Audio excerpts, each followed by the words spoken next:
All right. Well, welcome back to another talk here.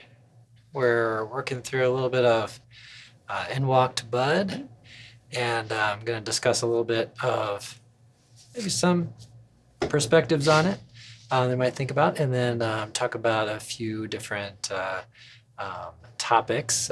So you were talking a little bit about building preamps, Yeah. which I've never done or even investigated that. So what's that all about? Well, there's lots of stuff to do. So many choices now. It used to Okay. be, I learned to do it by teaching myself how to build electronic stuff, Yeah. especially vacuum tube Okay. stuff, which is a really great way to kill yourself All if right. you're not careful, Okay. because it's very high voltage and in some cases very high current, Yeah. and it's current that will do it. But there's lots of DIY pedal kits now. Okay. There's stuff where you can just buy a PC board, and then they have instructions and a bill of materials, and you collect all your parts, put it together. Yeah.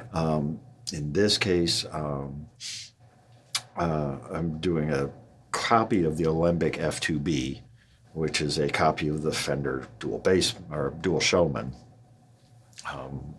3-band EQ, Okay. volume and gain. Yeah. Very simple, really can sound great. Okay. Stuff just sounds good through it. Yeah. And the cool thing is with technology now, we can do a very small power supply inside a pedal. So I can run full-size tubes, like 12AX7s, ATs, that size, Yeah. in a box at the proper voltage, 300, 350 volts, Okay.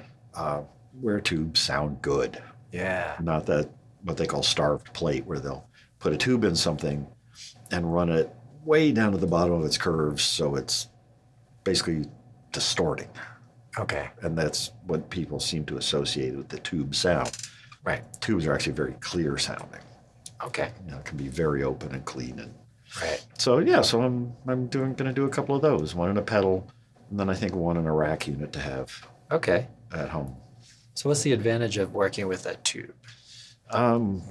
They have a sound. They Okay. just have a sound. It's Kind of like a warmth. well, maybe, there or- can be, or like I say, or they can be very clear. It depends on Okay. the kind of circuit you surround them with, and where, what voltage and current you run the tube with. Okay. Because most tubes will work over a very wide range Okay. of voltage and current, and there's usually a kind of a magic window Yeah. where they just sound their best. It's very Okay. present, just big and gorgeous, and surprisingly accurate. Okay. It doesn't have that sort of furriness that we associate with a lot of tube gear. Right. Do it right, it's just, it's like what you put in comes out louder. Okay. Yeah. But you can do the same thing with solid state, properly designed. Right. So a lot of folks who are watching right now, sure have experience using tube amps versus solid state amps, and different experiences with each one of those. Yeah. When you say tubes, I oftentimes associate that with maybe overdriven guitar or natural sort of breakup, compression, clipping sort of. You can do that, like with this preamp that I'm going to build. Okay. That I'm working on. I think I actually have most of the parts now. As if you push the tube, it will start to misbehave. You can, and that's that sound that everybody likes. And it can sound a little compressed, but it depends on the tube you're using. Okay. Just standard preamp tubes of the 12AX series. Yeah. But there's ATs, AUs, and they all work at sort of different voltages, different currents, and behave slightly differently. Yeah. And they will break up slightly differently. Okay. So you can really tune a tube circuit to do pretty much whatever you want. Nice. Say I like this circuit just because it has a certain sound that's it's big, and it can be very punchy. Yeah. You can overdrive it if you want, but no, I just want the kind of big tube sound. Okay. And is this designed for bass guitar, or is this designed? No, you can for run just- anything through it. Yeah. Okay. Cool. Say Alembic did the F2B. I think they still make it. Okay. And that is a copy of a Fender, just the preamp section Yeah. of I think it was the Dual Showman. That's all it is. Cool. It's a minimum parts count, Yeah. a couple of tubes, put it in a box, get your power supply right. Power supply is everything Okay. in yeah, audio. Yeah. Yeah.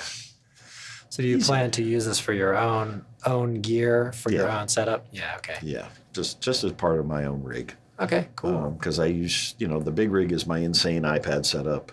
Yeah. But something where I could have like this and a tuner Yeah. Okay. and a volume pedal, There you go. for these quick in and out Yeah. things, or something where I just need something simple and straight ahead. Right. Right. So is there anything on the market that you're deciding, well, I'd rather custom build this to get a certain sound, or is it like just the sound that you don't like or is there's nothing that's kind of comparable? Oh no, there is There's- actually. okay. There's a company who does Sushi Box Effects, does the Okay. particle accelerator. And you can Okay. actually buy the PC boards to make this yourself, which is Wow. way cool. Okay. Frog pedals, same thing. Okay. I basically have so many spare parts. Uh-huh. I can go shopping in my workroom and say, okay, I want to build this. And usually I have everything Yeah. at this point, That's awesome. which is fun. Yeah. So yeah, there's stuff out there. It's beautifully built, Okay. but I'm cheap and I have the parts. There And you go. I like to build. Like to build. Yeah. Awesome. It's the idea that you can take a box full of stuff and put it together in such a way that you can put music through it. Yeah. And it comes out sounding better on the other end. That fascinates me. Yeah, that's awesome. Yeah, we were talking about your signal chain and all that last time. And, Right. So if you can custom design your own thing, I mean, that's pretty awesome. It's fun. And yeah, when you're done, you plug into it and go, hey, I made that. Yeah. And it's all right. Going and buying stuff is immediate gratification. Yeah, it's way more fun to build. Yeah, absolutely. So we're talking about In Walked Bud here today, and we did a little talk on this with the lessons and talks in the member area.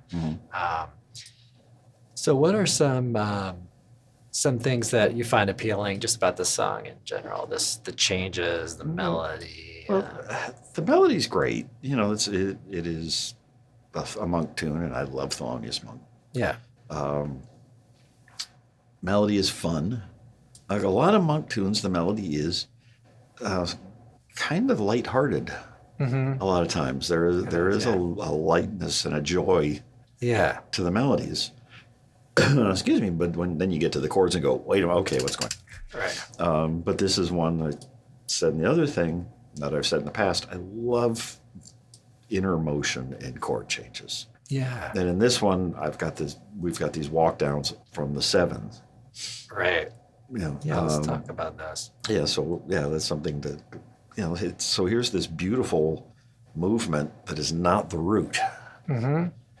So every set of chords, that the tension or lack of tension or that changes every one, and that's really cool. Yeah. And then you could say, okay, well, so we get, right, we get this note, which we could say, okay, that's a minor major 7. Right. It's a really cool sound. Right. And then we get to the flat 7. And this is another really kind of cool thing too, is that you could use some of these devices in soloing. Oh, yeah. Too, to just kind of pivot off. So it's got this one note going. Yeah, it's all moving around the 5. Yeah. Yeah, and I love that. And then that fourth bar where you get goes to B flat. Yeah. That's just, it's interesting. We've gone 3 minor chords, so we've got 3 A flats in a row on the F minor. Yeah. Then that goes up to B flat. Yep. The 7 has come down to the third of the B flat. It is this gorgeous little kind of rotational stuff's going down, stuff's going up. This is cool. Yeah, absolutely. And I think I was just talking to about this to a student where I keep talking about this with actually really a lot of students, which is everything above the fifth when it comes to minor is kind of subject to change. Although this tune is in a major key, we're visiting this minor at least for a period of time. So you get all these things that it just kind of surveys really kind of all those things from above the C to the root, right? So all these different kind of scales that you could kind of use this to practice with. That's the harmonic minor, melodic minor, or minor, and then natural minor. It kind of surveys almost all those things, right from just the four bars. Yeah. So it's kind of a good practice tool, but also just fun to get some maybe insights into what Thelonious Monk might have been working through there. It's hard to say, hard to speak for a composer. But. Yeah. This is a song he wrote about Bud Powell. Loved Bud Powell. Yeah. And so you get this in Monk's mind, what I think is a character sketch. But to me, it's just so happy. Yeah. But as you're saying with the when you go to solo over, because you have so many options, you almost have every note available. Yeah. You almost have all 12 notes. Right. Yeah. And it's just, you can do what you want. It's going to survey right through that, isn't it? Because you're going to end up with,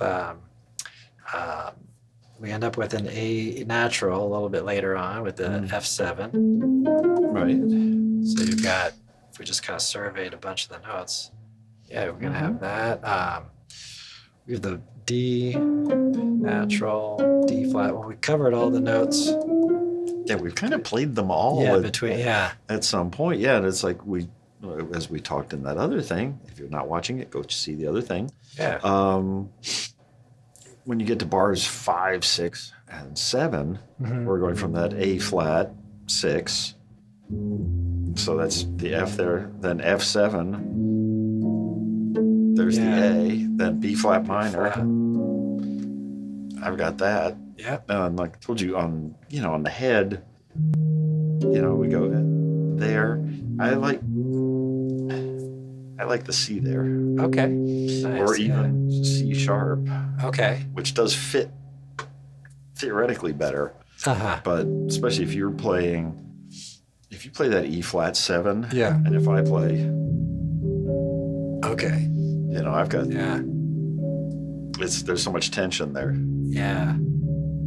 Yeah. Because I can. Yeah. Nice. Things. Nice. For a bass player, this tune's a blast. Yeah. Because there is so much motion. You sort of get to pick sort of which channel of harmony you want to ride on. Yeah, for each thing. Yeah, which direction to go on. Nice. Yeah. So, that's... We get to the bridge. We have the F minor. Then we get this D flat. Excuse me. Bless you. Oi. So you get the D flat.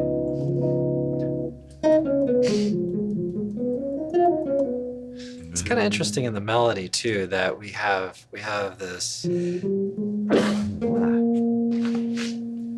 little B. So it's interesting in the melody we have this.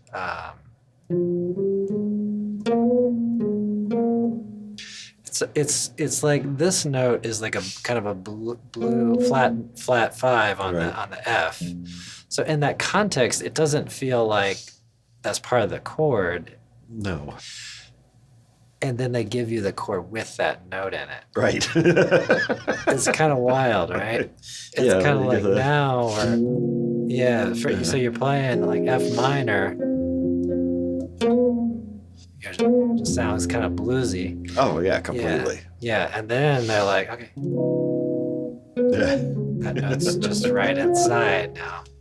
That's kind of cool. Yeah, it is. Monk, I of the opinion, as a lot of people are, that Monk is an absolute genius composer. Yeah. He got a weird reputation for being a little odd.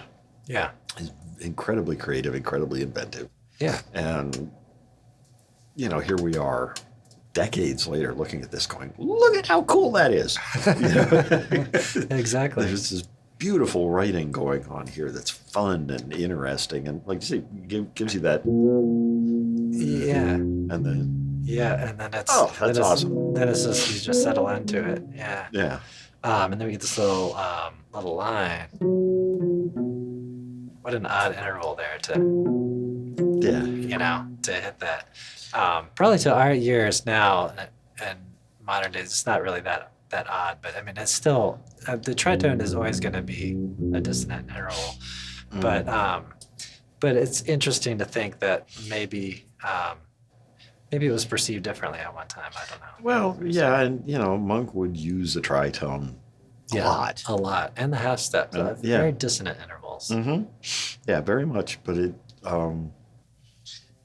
it's kind of funny because I look at Monk and I look at artists at the same time, like painters and sculptors. There's a very experimental thing. There's very angular work Right. going on. You're not seeing painters make, you know, great big pictures of flowers. Right. Or if they are, you really have to look for it to figure out it's a flower. Yeah, so they're kind of abstracting. Very much so. Things. Yeah, and to me, these composers like Monk really follow that. Yeah. You know, they are definitely of their time. Yeah. Yeah. And you know, if you went to the museum and you saw Cubist art, you're thinking, you know, musically that'd be kind of cool. Look at all these angles and corners and Yeah. that stuff. Yep. Yep. Exactly. So one other thing we were talking about, including in today's video, was the idea of, well, injury or even just discomfort in the hands and having to play a gig or record. Yeah. In spite of that, you know, I was mentioning to you that this happens to me just kind of randomly from time to time. I'm not sure the reason on it, but it feels like a bruise at the tip of your bone, at the tip of your finger, like under the callus. That's what that's what it feels like. I don't know if there's a name for that. Probably. There probably is. Probably. But yeah, I mean, it could be that you're just hitting it the right way. It could be a blood flow issue. It could be. Yeah. There could be it's just sort of the way you got assembled, and that's what's going to happen. Yeah. From time to time.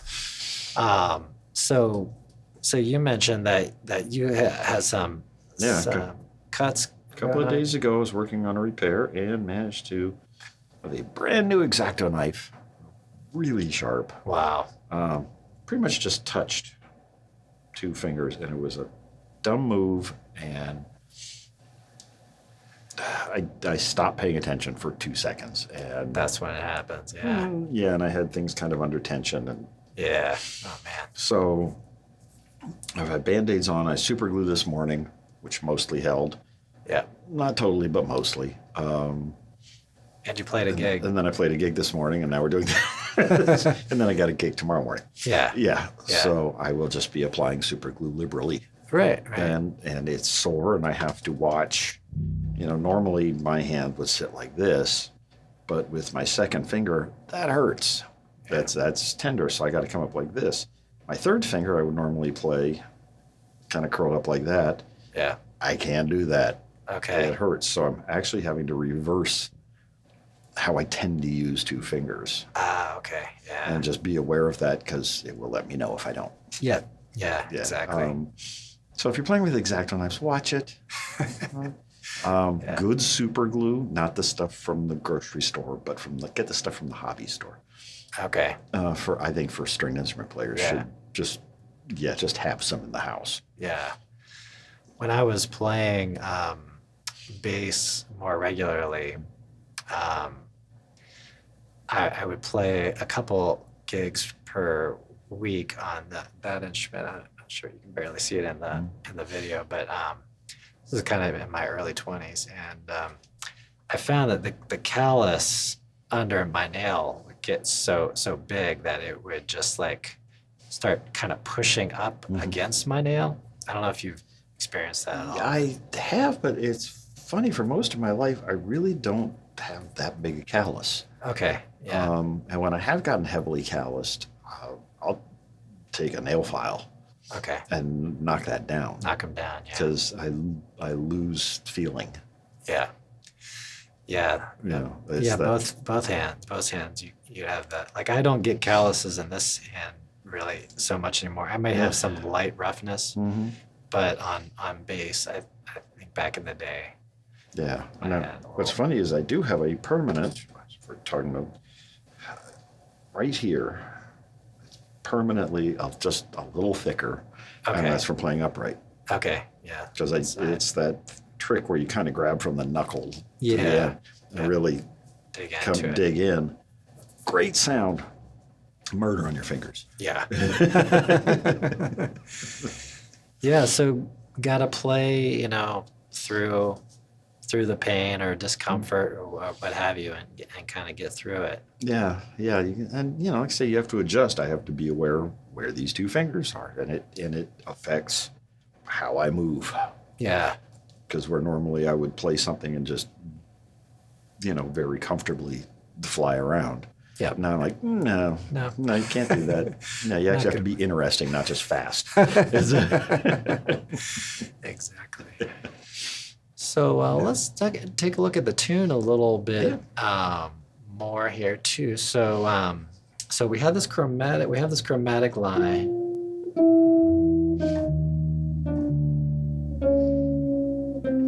Let's go straight down from the root to the fifth, at least of the F minor, the F relative to the F chord. So we have the B flat 7. So this one thing may want to just in general think about in your playing, which is does the chord that you're playing naturally just occur in this key, right?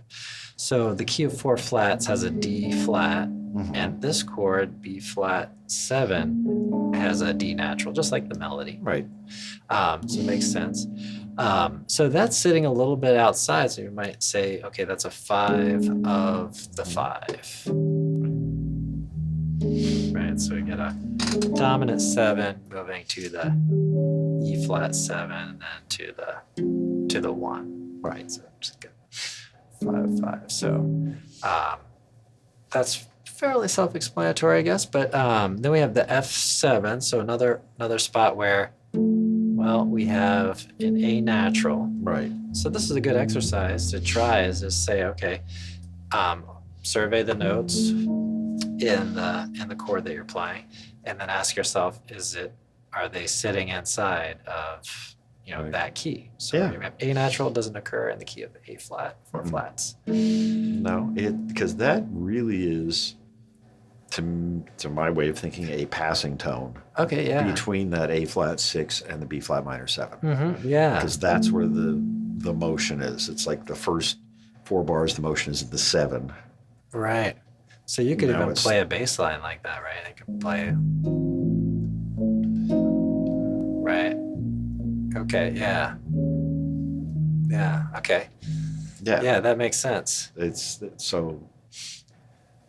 funny. That's some tunes, the motion, like we've talked about in the past, sometimes the motion is sort of on the outside of the chord. It's the root, and the Yeah. fifth, and kind of big obvious things. And then sometimes you get a tune like this where the motion is inside.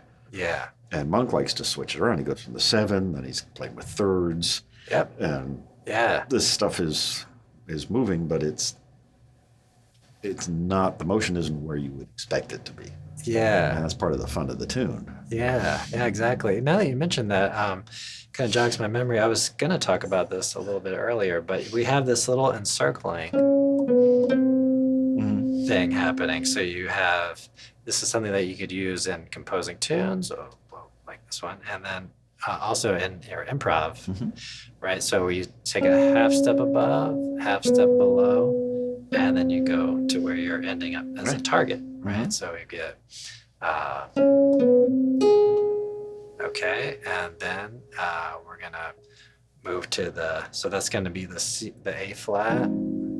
Okay, we go to F7, and then it does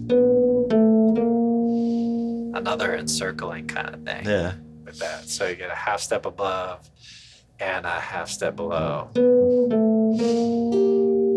Yeah. So while you got that going on, I'm doing. Nice. Yeah. So you've got the kind of this beautiful little da-da-da-da-da Yeah. things happening. And it communicates something, collectively, right? So it's the progression, the melody, it all kind of sets your ear in a direction. Yeah. Yeah. Yeah, and then we get this little. Yeah. What a great line that is. Yeah. It is just a kill. It's a straight blues lick. Yeah. Yeah. A really cool blues lick, but it is. Yeah. Because, you get the flat 3, and then you get to the 3rd. Yeah. Yeah. And it's this nice little, it's kind of like, it almost reminds me of Django, that tune Django for a minute there. Yeah, and this is some research I probably should do, but somebody's probably already done it. Okay. How many things Leave like a that? comment. Yes, Sorry. please. How many little phrases, like little mini phrases in this song, are Bud Powellisms? Nice. What did he grab? Yeah. And I have never actually looked at, Yeah. is a lick like that. It sounds like it should be a Bud Powell lick. Yeah. Yeah. Yeah, it could very well be. Yeah. So where he is definitely taking stylistic things. Yeah, and then the virtuosity of Bud Powell and his ability with counterpoint and all that, I think combined a little bit with the lightness, like you said, the sensibility of how Thelonious Monk just sort of approaches things too. I think it's a really great combination, great study of both of those players. Cool. So you wanted to mention a musician that you've been listening to. Yeah, actually for years and years and years. For a long time I didn't know who it was. Okay. And then got smart quite a while back, and now really listen to is Carlos Benavent, Spanish bass player.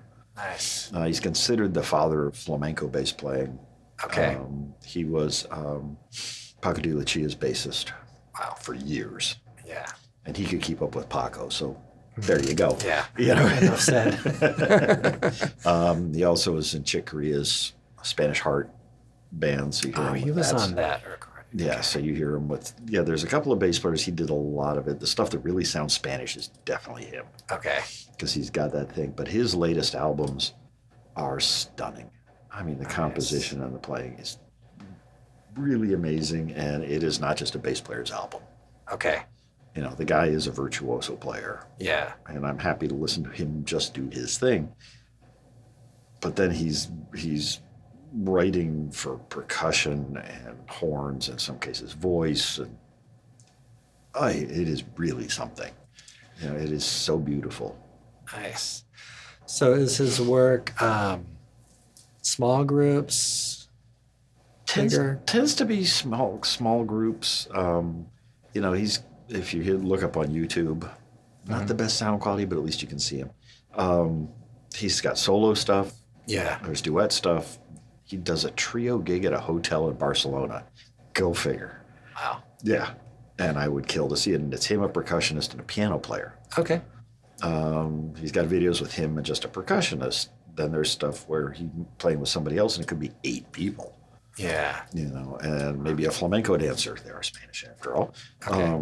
Yeah, so it is kind of, it seems to tend towards smaller groups, sort of 5, 6 Yeah. players. It really is breathtaking stuff. Nice. Yeah, so Awesome. definitely find them. If you have a good streaming service, use that. Right. Because, yeah. Because, yeah, different, file types and, it really affects the way things sound. So if you can listen to, like, I think Spotify Premium, you get a higher You get a higher bit rate. All that. I use Tidal Okay. because Spotify has policies I really don't agree with. Okay. So, Yeah. so look those up on your own. Don't want the lawyers calling. I love Tidal. Amazing selection and the best sound quality I've heard. Yeah. Yeah. Nice. Really, really stunning. And like I say, you can pull up stuff like Carl's Benevent, and it's his whole catalog. Yeah. That's fantastic. Okay. Nice. Awesome. Great. So let's see. I guess we should probably start wrapping it up here. Yeah. But yeah, great tune. There's also a vocal version of this tune, which is kind of cool. There are probably many, but Yeah, I think Manhattan Transfer did a version. I think New York Voices might have done a version. yeah, Yeah, a bunch of yeah, Kurt Elling, I think that's did what a I'm version. thinking If he didn't, Kurt, do a version. yeah. So yeah, that's really cool when you put a monk tune, put some lyrics on, and that's really awesome. All right, everybody. Well, you want to play through the tune one more Yeah, time? why not? Okay.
All right. Well, thanks so much for checking this out. Hope you enjoyed it. Thanks, guys. See you in the next one.